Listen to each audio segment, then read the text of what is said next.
আসসালামু আলাইকুম বন্ধুরা, প্রতিদিনের মতো চলে আসলাম আমি এমডি আসাদ।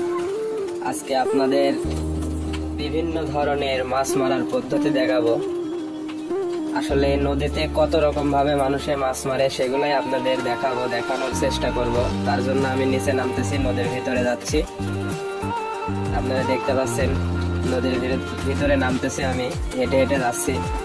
সামনে এক ভাই মাছ মারতেছে, তার মাছ মারাটাই আমি আপনাকে দেখাবো। কত রকম টেকনিকে নদীতে মাছ মারে সেই মাছ মারার পদ্ধতিগুলাই আপনাদের দেখানোর চেষ্টা করতেছি। এই যে দেখেন মাছ মারতেছে, এটা হচ্ছে ঠেলা জাল, ঠিক আছে? এটা আমাদের গ্রামের ভাষায় বলে ঠেলা জাল।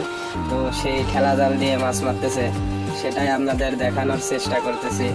আপনারা আমাদের সাথে থাকুন, পাশে থাকুন। আমাদের ভিডিওগুলো দেখে ভালো লাগলে অবশ্যই লাইক, ফলো, শেয়ার করে দেবেন।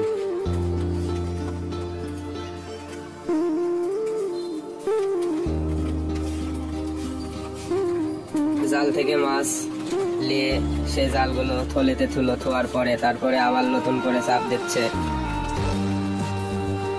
দেখা যাক কতগুলো মাছ উঠে এই চাপে, সেটাই আপনাদের দেখানোর জন্য আমি চেষ্টা করতেছি।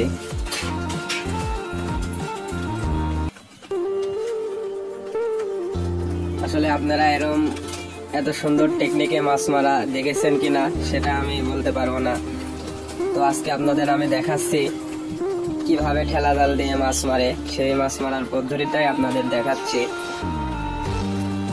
চাপ দিয়েছে, দেখেন চাপ দেওয়ার পরে যে মাছগুলো জালে থেকে ছড়ানোর পরে তারপরে থলিতে থুয়ে দিবে।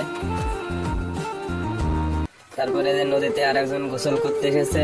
আসলে নদীর পাশে যাদের বাড়ি তারা নদীতেই গোসল করে।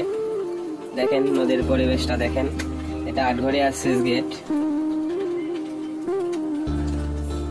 এ ভাই আবার চাপ দিচ্ছে জাল, দেখা যাক কতগুলো মাছ উঠে আবার। আসলে দেখলাম যা শুধুমাত্র চেলা মাছ মারতেছে।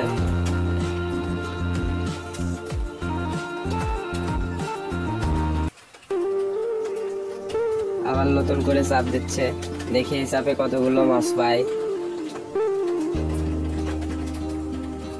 আসলে টিপ টিপ করে বৃষ্টি হচ্ছে, তার মধ্যে মাছ মারতেছে ভাই। আসলে যা শুনলাম ভাই আসলে মাছ বিক্রি করে না ভাই, খাওয়ার জন্য মাছ মারতেছে।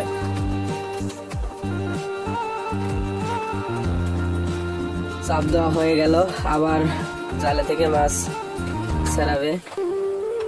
দুজনে জালে থেকে মাছ ছাড়াচ্ছে। এই দেখেন মাছ, আসলে এগুলো সব চেলা মাছে মারতেছে খাওয়ার জন্য।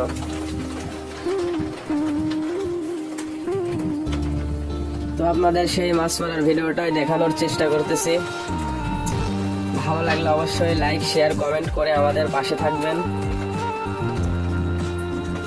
দেখতে পাচ্ছেন মাছ সব চেলা মাছের এর মধ্যে। আর যে জাল দিয়ে মারতেছে এটা হচ্ছে ঠেলা জাল, আমাদের গ্রামের ভাষায় বলে ঠেলা জাল। এই যে নদীতে গোসল করতেছে, নদীর পাশে বাড়ি। যাই হোক, ভিডিওটা আর বড় করলাম না, এখানেই রাখলাম। ভালো থাকবেন, সুস্থ থাকবেন, আল্লাহ হাফেজ।